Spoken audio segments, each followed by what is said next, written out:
پھر موسیٰ بنی اسرائیل کو بحر کلزم سے آگے لے گیا اور وہ شور کے بیابان میں آئے، اور بیابان میں چلتے ہوئے 3 دن تک ان کو کوئی پانی کا چشمہ نہ ملا، اور جب وہ مارا میں آئے تو مارا کا پانی پی نہ سکے کیونکہ وہ کڑوا تھا، اسی لیے اس جگہ کا نام مارا پڑ گیا۔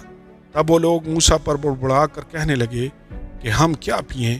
اس نے خداوند سے فریاد کی۔ خداوند نے اسے ایک پیڑ دکھایا جسے جب اس نے پانی میں ڈالا تو پانی میٹھا ہو گیا۔ وہیں خداوند نے ان کے لیے ایک آئین اور شریعت بنائی، اور وہیں یہ کہہ کر ان کی آزمائش کی کہ اگر تو دل لگا کر خداوند اپنے خدا کی بات سنے اور وہی کام کرے جو اس کی نظر میں بھلا ہے، اور اس کے حکموں کو مانے اور اس کے آئین پر عمل کرے، تو میں ان بیماریوں میں سے جو میں نے مصریوں پر بھیجی تجھ پر کوئی نہ بھیجوں گا، کیونکہ میں خداوند تیرا شافی ہوں۔ پھر وہ ایلیم میں آئے جہاں پانی کے 12 چشمے اور کھجور کے 70 درخت تھے، اور وہیں پانی کے قریب انہوں نے اپنے ڈیرے لگائے۔ آمین اور آمین۔